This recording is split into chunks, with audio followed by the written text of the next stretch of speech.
Depuis quelque temps, le concept de nouvelle évangélisation est devenu incontournable pour tous ceux qui s'intéressent aux grandes orientations de l'Église catholique. En effet, tant au niveau diocésain que de l'Église universelle, les catholiques semblent déterminés à prendre un tournant missionnaire qui nous oblige, comme l'affirme le pape François, à sortir de son propre confort et avoir le courage de rejoindre toutes les périphéries qui ont besoin de la lumière de l'Évangile.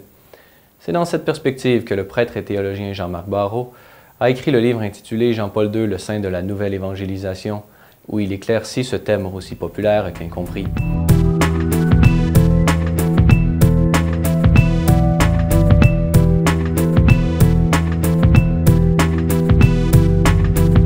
Alors bonjour, bienvenue à l'émission Focus catholique, je suis Francis Denis. Aujourd'hui, nous sommes en compagnie du Père Jean-Marc Barrault pour cette deuxième partie de l'entrevue sur son ouvrage appelé Jean-Paul II, le saint de la nouvelle évangélisation. Bonjour mon Père. Eh bien bonjour et merci de m'avoir invité pour cette émission. La deuxième composante de la nouvelle évangélisation est ce que vous nommez la refonte de la foi. Qu'est-ce que vous entendez par cette expression? Alors la dimension, donc c'est le chapitre 2 du livre, Jean-Paul II, saint de la nouvelle évangélisation. Donc le premier c'est Evangelium Nunciandi, le deuxième je l'ai intitulé de fait la refonte de la foi. Le terme vient d'un théologien qui enseigne à Paris, à l'école cathédrale, chez les Bernardins, Antoine Guggenheim, et qui en a fait un livre pour un nouvel humanisme. Et en fait, je pense au chapitre 2, lui aussi, il développe cette dimension-là, de la refonte de la foi. Donc le terme vient de lui, je me le suis approprié tout en lui disant, parce qu'il me semble très approprié, en effet, à l'anthropologie de Wojtyla. C'est simple, en fait. Je vais vous le raconter parce que ça vaut le coup. 1974, Karol Wojtyla est au synode sur l'évangélisation, conduit par Paul VI, préparatoire à Evangelium Nunciandi, qui donne l'occasion de ce qu'on appellera le livre bleu. Et c'est la raison pour laquelle j'ai voulu que mon ouvrage soit bleu, en allusion à ce synode préparatoire d'Evangelium Nunciandi, pour montrer le lien. Karol Wojtyla se lève et intervient en disant, donc je vous renvoie au texte, hein, dans ce document bleu, c'est accessible, il dit les pères sont là, unanimes, pour dire que l'action de l'esprit est essentielle à l'évangélisation. Mais nous avons oublié une chose, c'est l'expérience, et il lâchera le mot, l'orthopraxie. Et cette remarque de Karol Wojtyla va le suivre jusqu'à la fin de sa vie. C'est ça qui va commander son interprétation du Concile Vatican II, c'est ça qui va interpréter, qui va plutôt donner raison au fait qu'il est le saint de la nouvelle évangélisation, dans le sens où il va incarner l'orthopraxie, il va incarner l'exigence de l'évangile. Donc voilà, il sort ce mot-là. Et la refonte de la foi, c'est simplement ça. C'est considérer que la foi, on peut la regarder de deux manières, et ça, je vous renvoie aux sources du renouveau de Karol Wojtyla, où il montre ça, et aussi à Rocco Buttiglione, qui l'exprime très bien. La foi, on peut la regarder comme un acte de foi, je renvoie à saint Thomas d'Aquin, un acte de foi, un donné révélé, et c'est pour ça que j'ai voulu mettre la phrase de Paul à Timothée, « Garde le dépôt de la foi ». Mais la foi, elle peut être regardée aussi sous cet angle de l'orthopraxie, c'est-à-dire de cette mise en application. Et c'est ce que fait Jean-Paul II. C'est donc une refonte de la foi. Ce n'est pas une opposition, mais c'est simplement un regard différent, qui est en fait à la source de la nouvelle évangélisation. C'est l'application de la foi. Alors les gens vont me dire, c'est assez inusité comme réalité. C'est ce qu'un journaliste à Paris me disait il y a quelque temps, et puis il y a quelques jours, puis je lui disais non. Si vous allez à la messe, dites-moi la raison pour laquelle vous professez la foi avant l'offertoire. Il me dit, c'est des raisons liturgiques. Je dis, oui, mais la liturgie, c'est un lieu théologique. Donc il y a une raison théologique. Et il me dit, ah bon, laquelle? Je dis, parce que vous passez de l'acte de foi, avec les articles de foi, à l'orthopraxie qu'on va vivre à l'offertoire jusqu'à la fin de la messe, l'action de grâce, qui est la mise en application de cette foi que vous avez professée. Donc dans dans le mystère eucharistique, qui d'ailleurs est la source de la nouvelle évangélisation, il y a l'acte de foi, et en cela, je pense que l'année de la foi promue par Benoît XVI était vraiment bienvenue, prophétique. Et chez Jean-Paul II, il y a l'application, l'orthopraxie, la mise en application de cette foi. Voilà. Et en fait, cette mise en application, pour lui, c'est la mise en application du Concile, c'est sa sainteté de vie, et c'est cela, la nouvelle évangélisation. Pour rejoindre nos contemporains post-modernes, vous faites référence à deux médiations culturelles. Pouvez-vous élaborer sur ce thème en spécifiant ce que vous entendez par médiation culturelle? Alors, la dimension de la médiation culturelle, je l'ai donc découverte pendant mon travail doctoral sur Karol Wojtyla.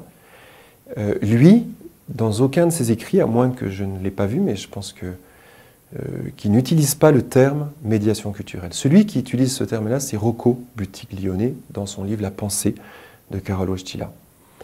Ceci dit, la réalité, comme pour avec Antoine Guggenheim, la refonte de la foi, là, la réalité des médiations culturelles est au cœur de la nouvelle évangélisation chez Jean-Paul II. Alors ça, il me semble que c'est extrêmement prophétique. Je suis en train d'écrire un article rien que là-dessus, parce que je pense que c'est très pertinent pour l'aujourd'hui. Médiation culturelle. Certains ont dit que Jean-Paul II faisait fi de l'inculturation, qu'il n'était pas... C'est surtout que, pour lui, la mise en application de l'Évangile appelle ces médiations culturelles, et c'est à nous d'aller les mettre en place. Alors, médiation, qu'est-ce que ça veut dire? C'est mise en rapport de deux réalités. Médiation entre la réalité A et la réalité B. Donc, quelles sont ces deux réalités?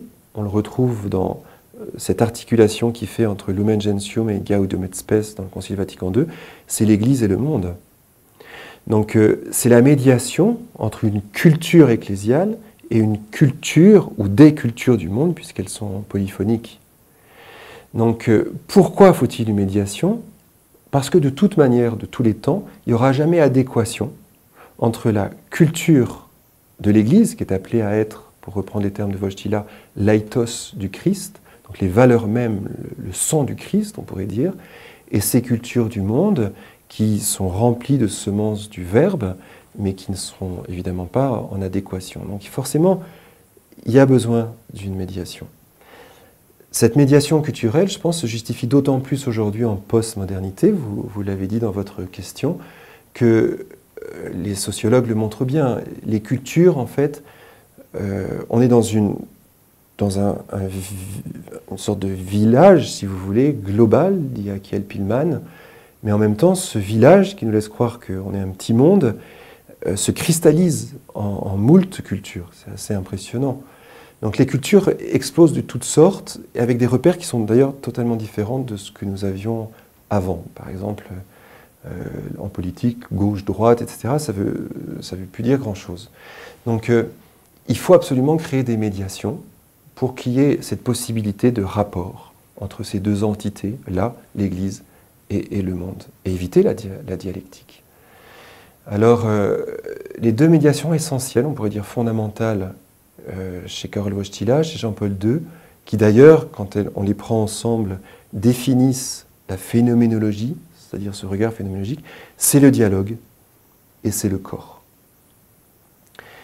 C'est très intéressant parce que le dialogue, c'est le verbe dans ce rapport au monde, donc c'est la dimension phénoménologique du verbe, et le corps, c'est la personne dans ce rapport au monde, dans Personne et Acte. Jean-Paul II parlera de concrétude.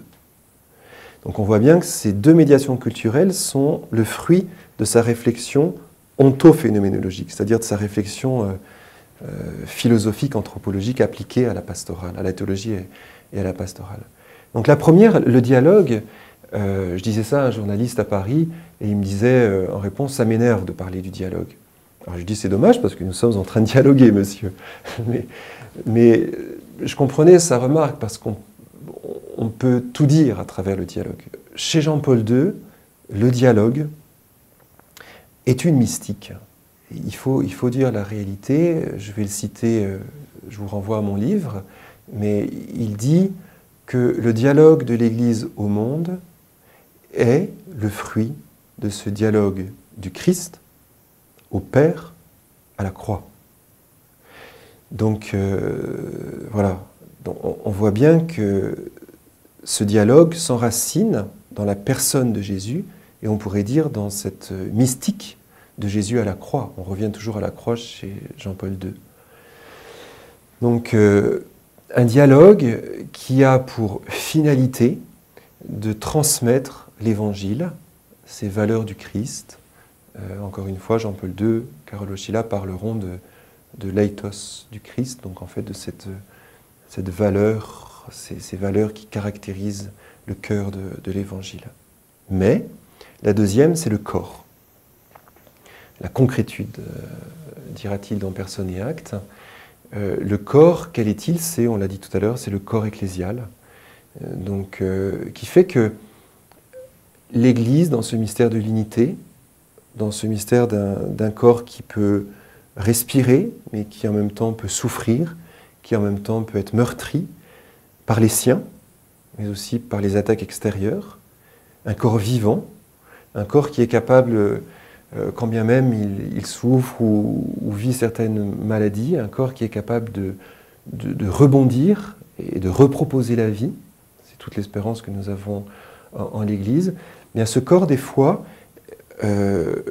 trouve sa justification ou dit ce qu'il est à travers le dialogue. Et des fois, le dialogue se tait parce que le corps ecclésial parle par lui-même, à travers un silence.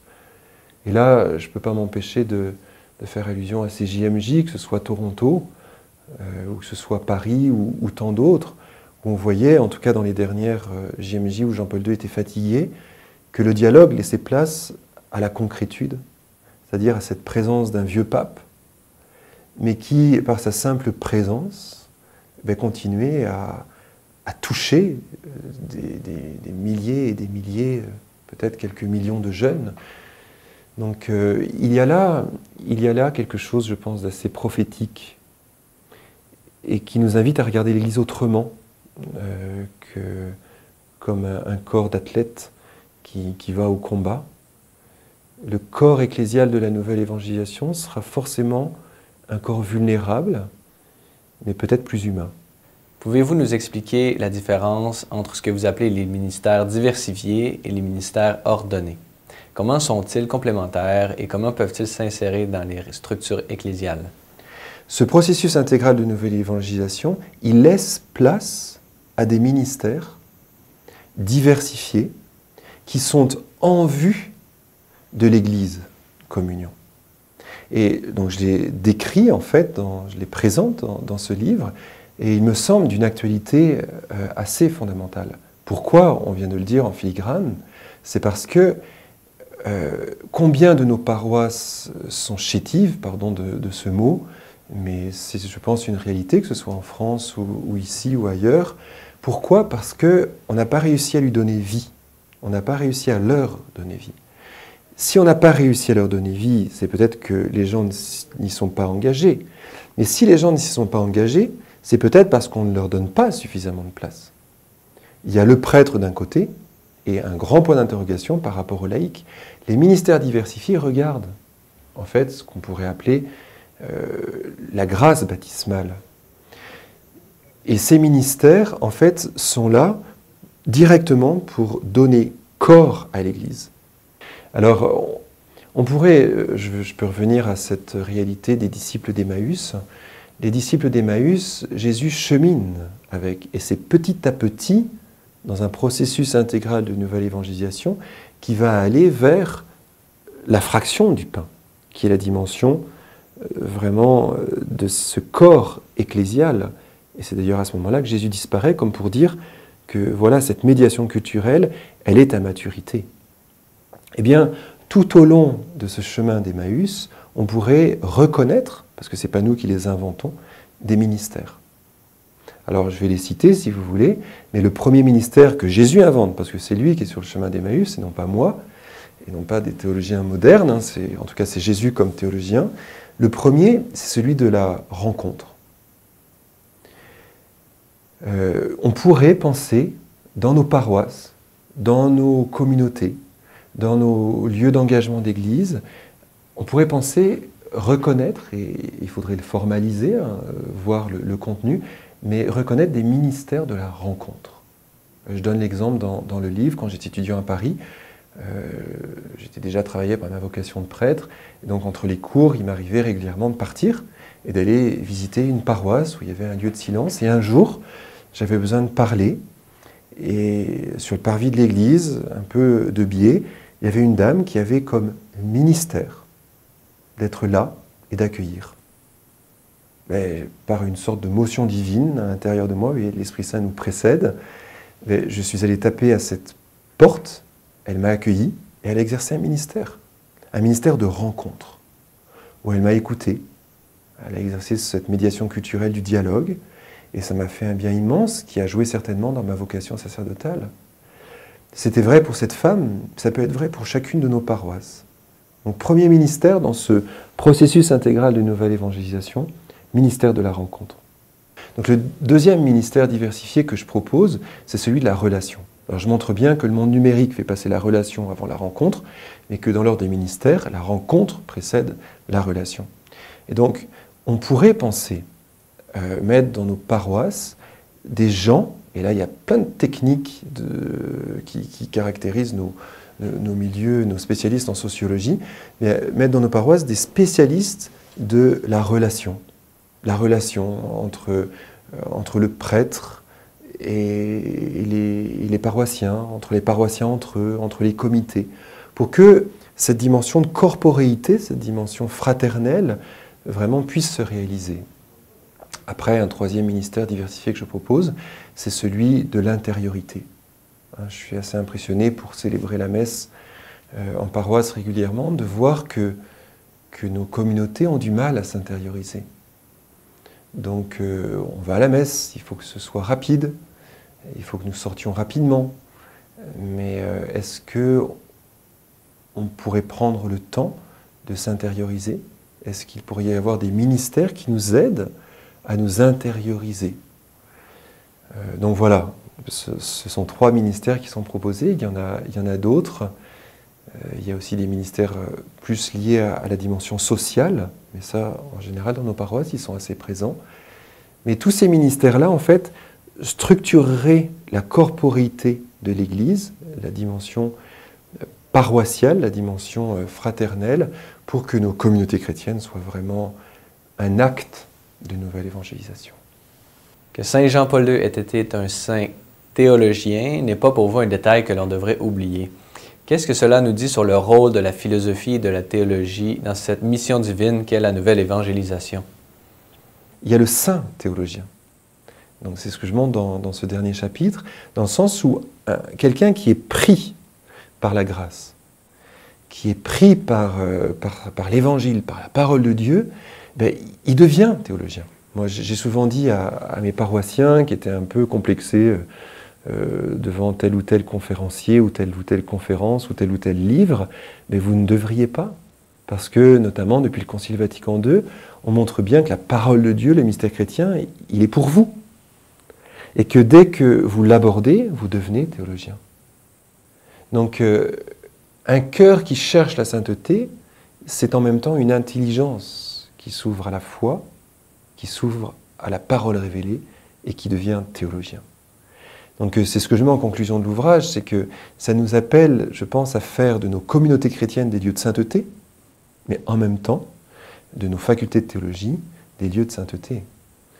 Et bien montrer que ces lieux de sainteté, des communautés chrétiennes et des facultés, sont sainteté et en même temps recherche théologique, que les deux se tiennent. Ça, c'est la première dimension. Mais chez Wojtyla, chez Jean-Paul II, vous avez raison, il y a un rapport très fort entre intelligence et foi, fides et ratio. Donc ça, je renvoie à Redemptor Hominis, mais je renvoie à toute l'œuvre de Jean-Paul II, où il montre en fait que l'humanisation, c'est le terme, l'humanisation d'une personne est un acte de nouvelle évangélisation. Pourquoi ? Parce que quelqu'un qui est profondément humain, et je fais allusion dans l'ouvrage à Jean Vanier, dit quelque chose du travail de la grâce. Donc dit quelque chose de l'œuvre miséricordieuse du Christ, Et on le voit bien chez Jean-Paul II, c'est un homme très complet. Poète, intellectuel, théologien, pasteur, athlète. Il a comme développé, sous l'angle de la vie vivante, chacune des parties de sa vie, pas pour être meilleur qu'un autre, mais pour que son humanité soit en elle-même une œuvre de nouvelle évangélisation, témoin de la grâce. Alors, il y a deux lieux privilégiés qui, dans notre humanité, j'allais dire, montrent la grandeur de la grâce, c'est l'intelligence et le cœur. Il n'y a pas, je pense, plus grande apologie que nous puissions faire de la vie chrétienne que de montrer que la foi ne fait pas de nous des piou-piou, c'est-à-dire la foi du charbonnier, mais des gens intelligents. La foi n'éteint pas l'intelligence, la foi appelle l'intelligence. Et c'est toute cette encyclique magnifique, bien qu'elle soit compliquée, Fides et Ratio. Donc moi je dis ça souvent à des jeunes quand je les rencontre, qui disent « ouais, la foi, pourquoi ?» etc. Mais j'aime leur dire, ce qui est un peu provocateur, mais tu sais, c'est pour te rendre encore plus intelligent. Tu es déjà très intelligent, je le vois, mais la foi te donne d'adhérer à quelque chose qui te dépasse. Et donc, ça ouvre ton intelligence. En allant au bout de l'intelligence, on finit par se poser la question de la transcendance, la question de métaphysique qui ouvre à Dieu, ce qu'on appelle dans la scolastique les préambula fidei, les préambules à la foi. Donc voilà, c'est vrai au niveau de la philosophie. Et alors, on découvre après que la philosophie peut servir la théologie et qu'il n'y a pas de dialectique, qu'il y a un ordre et qu'il y a, je pense, ces deux ailes. Jean-Paul II parlait des deux ailes du contemplatif, fides et ratio. Père Jean-Marc Barrault, merci beaucoup d'avoir accepté notre invitation. Je voudrais tout d'abord vous remercier. Je voudrais remercier Ciel et Lumière. Je vous connais depuis quelques années, à travers ma recherche doctorale et puis à travers un forum que nous avions organisé avec l'Université de Montréal sur le thème de la nouvelle évangélisation. Donc je ne peux que vous remercier du travail que vous faites, qui d'ailleurs s'inspire, je pense, de Jean-Paul II, des JMJ à Toronto. Donc vraiment, le Seigneur vous accompagne et que vous continuiez avec audace. Donc merci à vous. Je remercierai aussi tous ceux et celles qui m'ont accompagné durant ces années de recherche, parce que c'est ascétique, la recherche doctorale et théologique. Donc je m'y suis fait quelques amis et je pense que c'est essentiel pour aller jusqu'au bout. Je remercierai aussi vraiment mes parents et ma famille qui sont en France, mais qui par leurs lettres, par leurs courriels, leur téléphone, m'ont supporté. Et puis je voudrais remercier de manière particulière mon éditeur à Paris, qui s'appelle Michel Cole. Donc la maison d'édition, c'est Salvator, et qui a été un homme qui s'est engagé, qui a cru à mon ouvrage, qui, a-t-il dit, à travers mon ouvrage, a découvert Jean-Paul II, et qui a vraiment été un support remarquable et qui est devenu un ami. Donc je le remercie. Et enfin, je remercie ceux qui diffusent mon livre en Amérique du Nord, Mediapol, et qui font un travail remarquable, notamment à travers un homme que j'apprécie, Denis Guérin. Donc voilà en quelques mots. Merci à vous.